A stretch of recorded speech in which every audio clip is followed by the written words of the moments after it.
merci à tous et à chacun d'être avec nous pour cette seconde partie dans laquelle nous parlons donc du circuit touristique avec construction de deux monuments. Expliquez-nous qu'est-ce que c'est, monsieur Innocent Kagbara.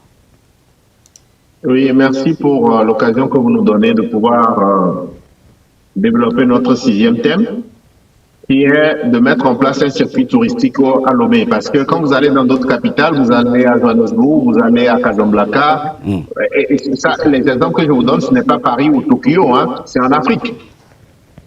Il y a des monuments, il y a un circuit touristique, et vous voyez l'afflux des touristes au niveau de l'aéroport, dans les hôtels, dans des bus qui n'ont pas de toit, avec des guides touristiques, et c'est ça qui fait vivre les pays. Et quand je m'en vais sur ces sites-là, quand je me déplace, je me demande qu'est-ce que ces sites ont d'extraordinaire par rapport au Togo. Prenons juste Lomé. Quand vous avez des invités, où est-ce que vous pouvez les amener pour faire du tourisme? À l'intérieur de Lomé, il n'y en a pas. Vous allez au musée, le musée, il va falloir, avec quelques millions, rafraîchir pour que ça soit un musée beaucoup plus attrayant. Nous avons réussi à construire le palais des gouverneurs. Mais combien de Togolais visitent le palais des gouverneurs? Donc nous avons pensé à un circuit touristique qui quitte l'aéroport, qui va vers la PIA, pour que les gens voient un peu notre zone industrielle. Vous revenez de la PIA pour aller à Agoué. Nous mettons à Agoué un monument qui va symboliser les martyrs du Togo et l'ensemble de nos grandes figures du passé. Donc ce monument sera peut-être baptisé le monument de nos martyrs et de nos héros. Et ce monument sera à Agoué, sur une petite superficie peut-être de 2 hectares. On va construire ce monument avec l'histoire du Togo, avec l'histoire des grands hommes du Togo. Il y aura de grands espaces autour du monument pour que les gens puissent pique-niquer. Et ce monument sera confié, par exemple, à la mairie de cette zone-là, à Agoué, pour pouvoir quand même avoir des recettes. Une partie des recettes sera au niveau de la mairie, une autre partie ira au niveau du gouvernement. Donc voilà, ça nous permettra à la population nord de Lomé d'avoir un site touristique. Ce que je dis, les Béninois l'ont fait dans la capitale, hein. Ils ont construit 2 monuments et rapidement Cotonou est devenu une capitale attrayante. Bon, maintenant, au lieu de construire les 2 dans la même zone, on construit nous, chez nous au Togo, à Goué, la place que nous appelons notre place des martyrs, qui symbolise les grandes figures du Togo, et puis dans la zone sud, une place pour les nanabins, pour avoir notre musée dans nanabins. Nous allons apprendre sur les nanabins, les plus grosses réussites du Togo. Nous allons vendre le mérite de la réussite togolaise. Nous allons célébrer les grands hommes, mais surtout les dames qui ont marqué l'histoire du Togo. Oui, allez-y. Oui, je vous écoute. Qui ont marqué l'histoire du Togo, donc dans la zone sud. Donc vers le Golfe. Quand vous quittez Agoué, donc on vous prend au niveau de l'aéroport, vous allez à la PIA. Au niveau de la PIA, vous venez à la place des martyrs. Vous quittez la place des martyrs. Maintenant, vous allez à notre musée dédié aux nanabins. Vous quittez notre musée dédié aux nanabins. Vous allez maintenant au niveau du palais des gouverneurs. Nous devons faire une politique pour pouvoir montrer ce palais de gouverneurs que le gouvernement a réussi à restaurer, qui est un très beau site touristique. Vous quittez le palais de gouverneurs, vous allez à notre musée qui sera restauré. Vous quittez le musée, on fera en sorte avec le port autonome de Lomé d'avoir un espace visite et faire en sorte que la plage de Lomé soit un lieu où véritablement on puisse sentir le tourisme un peu comme la plage de Rio.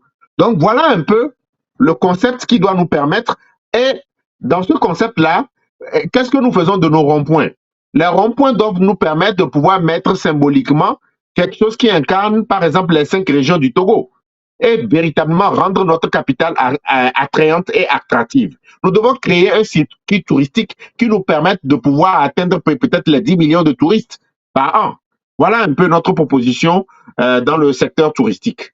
Quelqu'un qui nous suit dans cette émission se posera la question de savoir, par exemple, vous nous parlez donc de rond-point tout à l'heure. Il y a le rond-point de Lyon, il y a d'autres ronds-points de la Paix, il y a d'autres ronds-points à Lomé. Pourquoi est-ce qu'on n'entretient pas aussi ces ronds-points au lieu de construire, ou disons, il y a des places à visiter au Togo. Quand on met sur Google, par exemple, il y a au moins 10 places incontournables, ou sinon 20, également au Togo, dans tout le Togo. Pourquoi est-ce qu'on n'entretient pas de manière spéciale ces places au lieu donc de construire encore deux monuments? Et à quoi serviront ces deux monuments? Et quels sont ces types de monuments que nous pourrons construire? C'est vrai que vous l'avez mentionné, il y a même déjà donc au niveau de l'aéroport Gnassingbé et Adema. À côté, il y a un monument donc du feu président Gnassingbé et Adema déjà.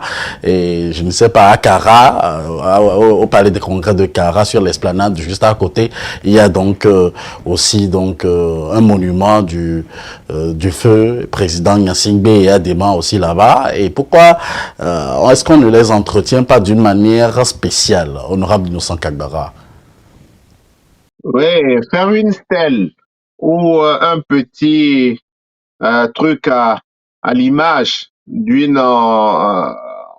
d'un président ou d'une figure que nous connaissons au Togo, ce n'est pas véritablement de ça que je parle. Moi, je parle de véritables sites touristiques qui va apporter de l'argent.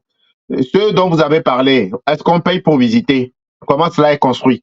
Moi, je vous parle de 3, 4 hectares d'espace dédiés, par exemple, que nous allons appeler notre place des martyrs ou bien notre place des grands hommes, où nous allons véritablement faire du tourisme avec des jardins, un peu comme cela est fait un peu en Europe. Et je vous parle également de notre musée dédié aux Nanabens et aux hommes togolais qui ont réussi dans la partie golf, l'autre dans la partie Agoué et l'autre dans la partie golf. C'est de ça que je vous parle. Je vous parle de payer des tickets de 200 francs, 300 francs pour visiter ces espaces-là qui seront entretenus, qui seront véritablement de véritables sites touristiques, comme cela se fait en Égypte, en Afrique du Sud, au Maroc. C'est de ça que je vous parle. Vous me parlez d'un petit truc. Non, moi, ce n'est pas de ça que je vous parle. Les ronds-points doivent être entretenus. De Lyon, au moins, c'est un rond-point. La colombe de la paix, c'est un rond-point. Mais les autres, on n'appelle pas ça véritablement des ronds-points. Il faut construire quelque chose là-dessus qui puisse symboliser quelque chose de notre patrimoine culturel. Donc, ce dont je vous parle, c'est un véritable programme choc qui permettra à Lomé d'être véritablement une ville attractive, où quand les gens viennent, est-ce que quand vous avez des amis qui viennent, vous pouvez leur faire un circuit touristique à Lomé? Donnez-moi 2 ou 3 lieux où vous pouvez les Alors, amener. je vous donne rapidement 2 ou 3 lieux. Il y a par exemple la maison des esclaves. Et quand vous allez par exemple... La maison des esclaves est à Bédrafort. Encore, notre maison des esclaves, il faut voir, est-ce que c'est entretenu? Est-ce que c'est quand vous allez dans les autres pays, la maison des esclaves, ce n'est pas la même chose. Vous allez à Cape Coast. Allez à Cape Coast pour voir la maison des esclaves de Cape Coast.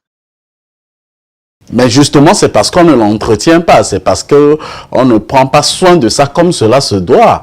Et quand vous allez par exemple au Ghana, il y a des sites touristiques comme similaires à la maison des esclaves que nous avons donc à Anéro. Il y a également le monument de l'amitié germano-togolaise que nous avons au Togo aussi. Donc il y a des sites touristiques, mais qu'est-ce qui se passe véritablement sur l'entretien de ce que nous avons déjà et qui sont placés comme patrimoine de l'UNESCO au Togo? Non, mais par exemple, quand vous prenez les Tamberma, quand même, il y a eu un programme. Et ce programme est en train d'être développé parce que les Béninois sont en train de nous faire concurrence. Donc, il faut penser à mettre le goudron, à bitumer la voie qui va jusqu'à ce site-là et à faire un hôtel là-bas. Donc, au moins, ce patrimoine, nous sommes en train de le valoriser. Mais ce dont je vous parle, c'est la capitale Lomé. La capitale Lomé, je vous assure que quand vous allez dans d'autres capitales, quand vous tapez sur Google et vous voulez visiter, quand vous allez sur ces sites-là, du matin jusqu'au soir, c'est des circuits touristiques. Ça ne se désemplit pas. C'est de véritables sites touristiques. C'est de ça que moi je vous parle.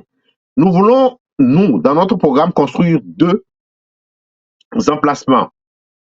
Le premier sera dans la zone nord de Lomé, à Goué, le second dans la zone sud, pour pouvoir attirer les touristes. Les Béninois l'ont fait. Quand vous allez, ceux dont je vous parle, c'est vrai qu'il y avait des sites touristiques à Cotonou, mais il a fallu qu'on construise le truc qui représente les Amazones et la place des Martyrs pour que maintenant ces deux places symbolisent la capitale béninoise. C'est de ça que je suis en train de vous parler. Donc il faut construire 2 ou 3 places qui vont symboliser dorénavant notre capitale, construire également les ronds-points et rendre la ville attrayante. Ça n'empêche pas que nous devons entretenir les sites que nous avons déjà. Et je suis d'avis avec vous.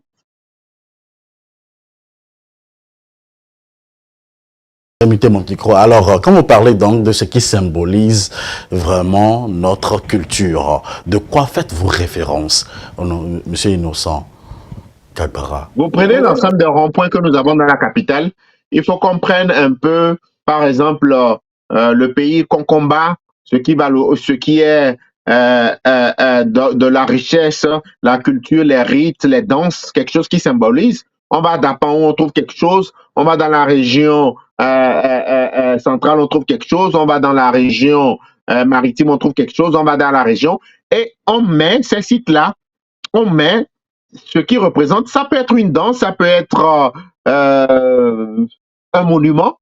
On érige ça sur les ronds-points de la capitale, au moins une dizaine. On érige ça sur les ronds-points de la capitale, au moins une dizaine.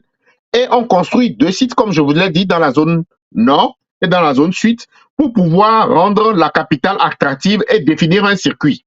Parce que le circuit, il faut le définir. Quand les gens viennent, ils savent qu'il ne faut pas aller ici. De l'aéroport, vous pouvez aller ici, avec des bus qui n'ont pas de toit, pour faire le circuit touristique de Lomé. Donc, ce circuit, il faut l'imaginer. Il faut rendre attractifs les ronds-points. Il faut avoir 2 grands monuments, 2 grands sites que vous pouvez vendre à l'international. Il faut rénover le musée de Lomé et ouvrir le palais de gouverneur pour que l'ensemble de nos concitoyens, des gens qui vont venir d'ailleurs, ils peuvent venir même actuellement parce que Askai nous permet d'être un hub. Même quelqu'un peut venir faire juste une demi-journée ou 48 heures, visiter comme ça Lomé, le circuit que je vous définis, reprendre son vol et repartir. Il faut créer ce site. Il ne faut pas faire comme ce qui est en train d'être fait comme ça, non. Il faut le créer. Il faut faire des annonces. Il faut faire des investissements dans le tourisme et vendre Lomé à partir de 2 ou 3 monuments. Et quand les gens disent, mais quand tu es parti à Lomé, tu as vu tel monument, voilà, c'est de ça que je suis. Parce qu'il ne suffit pas d'avoir des monuments, il faut faire rêver les gens. Et c'est ce rêve-là que nous voulons créer. C'est ce rêve que vous voulez créer. Je me souviens dans le temps où on avait eu un regroupement donc des as de médias. Je veux parler donc d'un mentor, Bruno Fidelis Mexan. Je veux parler de Patrick Amenda et d'autres qui se sont rassemblés et ont eu un projet en matière de Gamesuki. On avait proposé également des jardins qu'on pouvait avoir en plein milieu donc de la ville et autres qui n'avaient pas pu réussir aujourd'hui. Quand on revient aujourd'hui sur ce site ou soit ces sites que vous proposez, quel est le nœud au fait? C'est du genre, à quoi ça rend Lomé attractif pour les uns et pour les autres, puisqu'on savait que déjà Lomé était la Suisse dans la sphère ouest africaine. Est-ce que c'est pour donner donc cette image donc à Lomé? Oui, il faut qu'on redevienne la Suisse africaine. La Suisse, c'était par rapport au nombre de banques que nous avions jadis dans la capitale pour un tout petit pays. Mais la Suisse que nous devons incarner, c'est une Suisse touristique. C'est pour que les gens viennent faire du tourisme. Nous voulons nous incarner, faire peut-être 2 ou 3 ans et faire en sorte que nous puissions avoir 5 millions de visiteurs. Il faut que nous puissions avoir 5 millions, 10 millions de visiteurs dans notre capitale. Donc, ça passe par la construction des infrastructures que vous pouvez vendre à l'international. Le projet dont vous avez parlé, ça permet d'aménagement des espaces et l'aménagement du territoire. Et nous devons créer également des espaces verts, des espaces qui sont des lieux de vie où la population peut se retrouver, où les gens vont marcher, où les gens vont pique-niquer. Et ça permet de pouvoir développer nos mairies, nos villes, et avoir un développement harmonieux, parce que le développement doit tenir compte non seulement des espaces verts, mais également de l'écologie. hein, le nombre de plantes que nous plantons, le nombre d'arbres que nous plantons, comment nous luttons contre les véhicules qui émettent beaucoup de gaz. Quelles sont les décisions, les bâtiments que nous construisions? Est-ce que c'est des bâtiments écologiques? Ça doit tenir à quelle hauteur? Quels sont les matériaux que nous devons utiliser? Tout ça, là, ça permet un développement harmonieux de notre territoire. Mais au-delà de ça, du projet que vous avez parlé, nous, notre projet, c'est 2 grands bâtiments avec un circuit touristique, 2 grands monuments plutôt, ou musées, avec un circuit touristique qui permet aux gens de venir dorénavant à Lomé faire du tourisme. Lomé faire du tourisme. D'autres pays se sont développés à travers donc juste du tourisme et de la culture. Comment se fera le management donc de ces structures dont vous nous parlez? Non, il faut créer, comme je l'ai souvent dit, vous créez un office qui va se charger de la promotion de cette initiative-là. Vous voyez, par exemple, quand vous prenez l'Arabie Saoudite, le Premier ministre qui est arrivé, comment est-ce qu'on vend l'Arabie Saoudite? C'est juste à travers un projet. Il a initié un projet, tout le monde en parle, et les gens, même qui ne connaissaient pas l'Arabie Saoudite, commencent à se poser la question, c'est où? C'est l'Arabie Saoudite. Ah, ils veulent carrément construire une ville futuriste. Là, c'est intéressant. Bon, peut-être, je n'ai pas encore les moyens, mais dans 5-10 ans, si je dois programmer une capitale qu'il faut visiter, forcément, il faut aller là-bas. Voilà le déclic que nous, Togolais aussi, nous devons créer dans notre capitale Lomé pour que véritablement Lomé puisse rivaliser Dakar, puisse rivaliser Marrakech, puisse rivaliser Johannesburg. Donc, il faut créer ce cadre-là. Et ça, c'est à travers une structure de l'État. Je pense que ceux qui sont là font déjà du bon travail, mais il faut créer le déclic avec un projet innovant, un projet qui emballe les gens, un projet qui fait rêver les gens, et surtout faire la promotion de ce projet à l'international. Comment faire pour que ce rêve devienne une réalité à travers donc les propositions? Vous qui représentez le peuple à l'Assemblée nationale aujourd'hui, on se demande ce que vous avez réellement fait lors de ces 5 ans, de ces 6 ans passés. Est-ce que vous avez fait de ces genres de propositions? On Non, ne le sait pas. 5 ans. On n'a pas fait 6 ans, 5 ans. On se pose beaucoup de questions. Alors, nous sommes à la fin donc de cet entretien d'aujourd'hui, de lundi politique avec vous, concernant le circuit touristique avec construction de 2 monuments. Que peut retenir quelqu'un qui vient donc de prendre le train en marche et à l'issue donc de cette émission, et à la proposition donc du Parti démocratique et panafricain, honorable Innocent Kagbara? Merci pour l'occasion que vous nous avez donnée de pouvoir parler de notre projet de site touristique. Nous voulons incarner cette nouvelle façon de faire la politique à travers le rêve togolais. Le rêve togolais doit incarner aussi un rêve au niveau culturel, au niveau du tourisme. C'est la construction de 2 grands sites touristiques, un au nord de la ville, à Goué, l'autre au sud. Celui du nord va incarner nos anciennes gloires. Nos anciennes gloires, que ce soit chefs d'État, que ce soit des gens dans la culture, que nous allons exposer. Ça sera notre panthéon là-bas. Et au sud, ça sera une maison dédiée aux Nana Blaise ou à ceux qui ont réussi pour montrer le génie togolais. Donc, quand nous allons faire ces 2, il va falloir définir un circuit touristique qui quitte l'aéroport, qui va à la PIA, qui va au monument que nous allons appeler Panthéon des Togolais, après qui revient au niveau du musée que nous allons construire pour les Nana Blaise, après qui va au palais des gouverneurs, et nous allons rénover par exemple le musée national de Lomé, pour qu'on puisse finir la visite là-bas en ayant peut-être un partenariat avec le port de Lomé pour que les gens aillent voir un peu c'est quoi le port de Lomé dont tout le monde parle. Ça aussi, ça doit passer également par le développement, par exemple, de la plage de Lomé pour que nous puissions, nous aussi, atteindre 5 millions de visiteurs, 10 millions de visiteurs. Donc, nous devons faire en sorte d'incarner ce rêve-là, aussi bien sur le plan du sport, sur d'autres plans, que sur le plan touristique. Voilà ce que le pacte que nous proposons à nos concitoyens pour construire ce pays qui fait rêver à l'international, où les gens veulent venir chez nous parce que chez nous, il fait bon vivre et on peut faire du tourisme. Chez nous, il fait bon vivre et on peut faire du tourisme. Bien entendu, merci à vous tous qui nous avez suivis, qui reviendraient revoir donc cette émission en replay sur notre chaîne YouTube AfroWeb TV, nécessairement sur la page donc de l'honorable Innocent Kagbara. Merci à vous tous qui avez essayé également de partager ces moments avec nous, et surtout, si vous n'êtes pas encore abonné, c'est le moment de le faire, et surtout vos commentaires et vos suggestions sont les bienvenus sur notre numéro +1 319 462 89 79. Je rappelle que toutes nos portes et nos antennes sont ouvertes à tous les députés et donc qui vont remplir pour les élections à venir. Nous donnerons donc du temps d'antenne à chaque député qui aimerait bien donc discuter avec la diaspora et avec tous nos téléspectateurs. Bien entendu, nous invitons aussi le PDP à être représenté à travers donc ses membres. Nous vous donnerons un temps d'antenne pour pouvoir répondre à toutes les questions de la diaspora. Merci à tous et à chacun de vous. On se retrouve pour un autre numéro. Que Dieu vous garde.